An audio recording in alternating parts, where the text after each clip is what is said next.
दोस्तों, गर्मी के मौसम में डिहाइड्रेशन की शिकायतें फील्ड में बहुत ज़्यादा मिल रही है।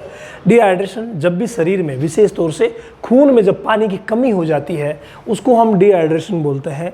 और डिहाइड्रेशन की वजह से कई बीमारियां क्रिएट होती है और कई बीमारियों की वजह से डिहाइड्रेशन होता है। आज के इस वीडियो में डिहाइड्रेशन का ऐसा ट्रीटमेंट मैं आपको बताने जा रहा हूं, एक कंप्लीट हम विवेचन करेंगे कंप्लीटली कि किस कंडीशन में हमें कौन सी ड्रिप लगानी चाहिए, कौन कौन सी दवाएं देनी चाहिए। भाई अगर दवाओं की मैं बात करूं तो दवाओं की बात में देखिए, एक होम्योपैथी आती है, बहुत गजब का काम करती है डिहाइड्रेशन में, जिसका नाम है चाइना 200। जी हाँ, ये जो चाइना 200 होम्योपैथी है, इसका अगर आप इस्तेमाल करवाते हैं चाइना 200 का, तो बहुत ही शानदार रहता है। 1 से 2 ml सुबह और 1 से 2 ml शाम को दी जाए। 200 पोटेंसी वाली आप यूज़ करना, तो बहुत ही शानदार वर्क ये करेगी। ठीक है, तो पहले डिहाइड्रेशन के लिए आप चाइना दिलवा सकते हैं, ये बहुत अच्छी है। एनीमिया, डिहाइड्रेशन, डेबिलिटी सभी में ये बहुत अच्छा वर्क करती है। इसके अलावा पाउडर, मान लीजिए ड्रिप ना लगाएं तो पाउडर आता है एंटालाइट, रिंटूज के नाम से भी आता है, जिसको 50-50 ग्राम रोज या 50-50 ग्राम सुबह शाम दोनों टाइम दिलवा करके और डिहाइड्रेशन को दूर किया जा सकता है। इसी तरीके से परक का कूल मैजिक आता है, जो बहुत ही शानदार वर्क करता है। गर्मी के मौसम में अगर डिहाइड्रेशन है तब तो ये राजा है। 50-50 ग्राम रोज इसे दिलवाइए 10 दिन तक और फिर देखिए कमाल, शानदार तरीके से डिहाइड्रेशन दूर हो जाएगा। लेकिन आप सभी को पता है कि जब स्थिति गंभीर होती है ना, तो इनसे काम नहीं चलता। मैंने देसी भी बताए हैं, डीडी रामावत चैनल पर आप चले जाइएगा, वहाँ आज ही का वीडियो बना हुआ है जिसमें सारी देसी चीज़ें डिहाइड्रेशन की बताई गई है। लेकिन हम आज रामावत, हमारा जो वैट्स क्लब चैनल है, आपको पता है इस पर हमेशा मेडिसिन चलती है, तो यहाँ हम बात करेंगे ड्रिप के बारे में कि डिहाइड्रेशन जब भी हो जाए तो कौन सी ड्रिप लगानी चाहिए, किस समय कौन सी लगानी चाहिए। देखिए, आप ये सारी ड्रिप्स देख रहे हैं, सभी की सभी डिहाइड्रेशन को दूर करेगी, ये तयशुदा बात है। लेकिन अगर मान लीजिए प्रोटोजोअन डिजीज है और हीमोग्लोबिन का लेवल कम हो गया है, तो हीमोग्लोबिन का लेवल जब भी कम हो जाए, एचबी डाउन हो जाए, उस समय सिर्फ एक ही सलाइन है, एक ही ड्रिप है जो डिहाइड्रेशन को दूर करती है। अगर आपको लगे कि डिहाइड्रेशन भी है और एचबी भी डाउन है, हालांकि दोनों चीज़ें साथ होने की संभावनाएं बहुत ही कम होती है, फिर भी अगर आपको लगे तो वहाँ वेट प्लाज्मा का इस्तेमाल कर सकते हैं। अगर आपको लगे कि खून की कमी है, भाई खून में पानी भी कम है तो खून की भी कमी है, तो दोनों स्थितियों में वेट प्लाज्मा का इस्तेमाल करवाया जा सकता है। मैं अगर इन सब की डोज की बात करूँ ना, तो ये सभी के सभी, चाहे आप 2 को लगाएं चाहे आप 3 को लगाएं, इनकी जो डोज होती है वो होती है 10 ml। मैं थोड़ा वाइट कलर ले लेता हूँ। डोज होती है 10 ml प्रति 1 kg बॉडी वेट, यानी कि जो 300 kg वाली अपनी गाय भैंस है उसको हम 3 लीटर चढ़ाएंगे। चाहे ये चढ़ाएं, चाहे ये चढ़ाएं, ये चढ़ाएं, ये चढ़ाएं, ये चढ़ाएं, ये सारी है। अब आप कहेंगे कि सर रिंटोस और वेट प्लाज्मा तो बहुत ज़्यादा कॉस्टली भी हो जाएगी और बहुत ज़्यादा भी हो जाएगी। जी हाँ, इनको कभी भी अकेले इतनी मात्रा में नहीं चढ़ाना है।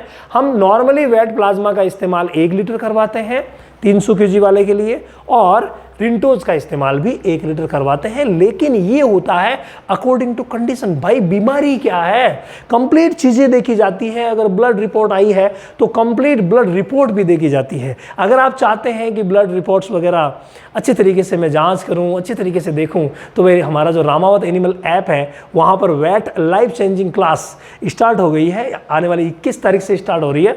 तो वहाँ आप भाग लेकर के और ये कंप्लीट चीज़ें सीख सकते हैं। तो यहाँ पर हम बात कर रहे हैं इन सब की तुलना। तो यहाँ अगर ब्लड भी कम है, वहाँ इसका इस्तेमाल डिहाइड्रेशन में किया जाएगा। ठीक है, बाकी जो भी बीमारी हो जिसमें आपको कमजोरी लगे, खून की कमी तो आपको पता है सभी बीमारी में हो ही जाती है, तो हर बीमारी में अगर डिहाइड्रेशन किसी भी बीमारी में हुआ हो, 500 ml पर डे के हिसाब से इसका इस्तेमाल इनके साथ भी करवाया जा सकता है, कोई प्रॉब्लम नहीं है। इसके बाद अगर हम बात करें तो नेक्स्ट नंबर पर आया है वो है आरएल।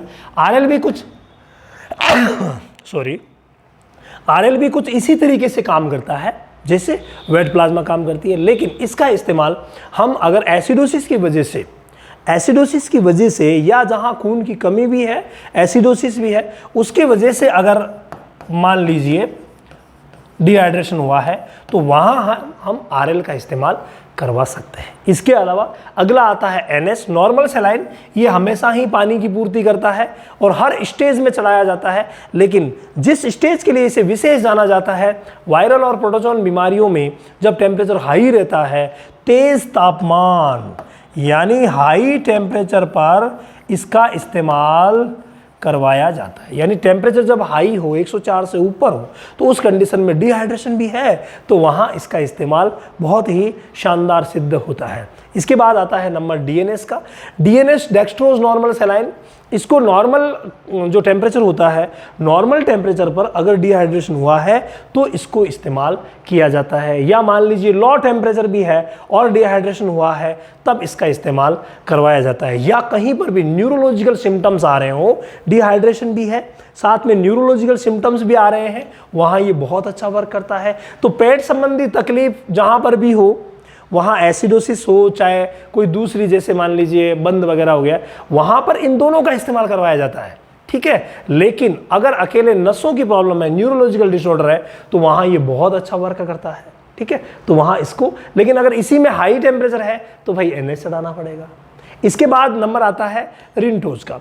रिंटोज एक्चुअली क्या है कि जब भी ताज़ा ब्याई हुई गाय भैंस है और उसको अगर मान लीजिए डिहाइड्रेशन हुआ है, ताज़ा ब्याई हुई है और उसको डिहाइड्रेशन हुआ है, उस कंडीशन में रिंटोज का इस्तेमाल करवाया जाएगा और बेटर रिजल्ट लिया जाएगा। अब आप कहें कि सर हम क्या दो को साथ में लगा दें, कभी तो आराम से लगवाया जा सकता है। देखिए वैसे तो ड्रिप लगाना ये सारा पशु चिकित्सकों का विषय है, लेकिन जनरली आप लोगों के जो प्रश्न रहते हैं उन्हीं के अकॉर्डिंग हमारे चैनल पर आपको वीडियोस मिलते हैं। तो यहाँ अगर हम बात करें कि आप दो साथ चढ़ाना चाहें, तो मैंने कहा पेट संबंधी प्रॉब्लम में ये भी चढ़ सकता है, ये भी चढ़ सकता है। अब कितना चढ़ेगा साहब?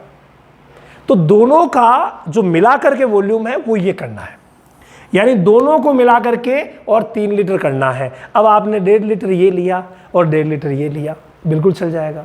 अगर आप NS के साथ लगा रहे, 1.5 लीटर NS लिया, 1.5 लीटर ये लिया, बिल्कुल चल सकता है। तो ये तो है जिनको ज़्यादा वॉल्यूम में चलाया जाता है। बस ध्यान ये रखना होता है कि कहीं खून तो कम नहीं हो गया है, खून में पानी कम है, ये बेस्ट काम करेंगे। लेकिन अगर खून भी कम हो गया है तो फिर इनका इस्तेमाल नहीं करवाया जाता है। कई बार ये SB लेवल को ज़्यादा गिरा देते हैं और समस्या गंभीर हो सकती है। ये थोड़ा सा ध्यान रखना है, उस कंडीशन में इसका लेना है। अब आप कहेंगे सर ये दोनों महंगे, तो वहाँ क्या करेंगे, जैसे हमें टोटल जो बनाना है कंप्लीट वो 3 लीटर करना है। अब 3 लीटर में से आपने इन तीनों को मिला करके मान लीजिए 1.5 लीटर कर लिया या 2 लीटर कर लिया, तो 1 लीटर जो बचा उसमें आप रिंटोज का इस्तेमाल कर सकते हैं। रिंटोज की जगह एक और भी आता है जिसका नाम है इंटालाइट। यहाँ भ्रमित मत होना, रिंटोज और इंटालाइट दोनों एक ही है, दोनों में से जो भी मिल जाए वो यूज़ कर सकते हैं। अब यहाँ DNS की बात पे मैं आऊँ तो कई बार क्या होता है, कीटोसिस वगैरह बीमारियाँ होती है जहाँ डेक्सट्रोज की ज़रूरत ज़्यादा पड़ती है। तो डेक्सट्रोज की अगर ज़रूरत ज़्यादा है तो यहाँ पर अकेला आपको D5 भी मिलेगा। यहाँ देखिए अकेला जो है वो D5 भी मिलता है, तो D10 भी मिलता है, D20 भी मिलता है, तो D25 भी मिलता है, तो D50 भी आता है। यानी ये डेक्सट्रोज के अलग अलग फॉर्म है जो कीटोसिस में इस्तेमाल करते हैं, या जब भी डेक्सट्रोज की कमी हो उस समय इस्तेमाल करवाए जाते हैं। तो इस तरीके से मैनेज कर सकते हैं। आप लोगों का जो भी प्रश्न हो ज़रूर लिखिएगा।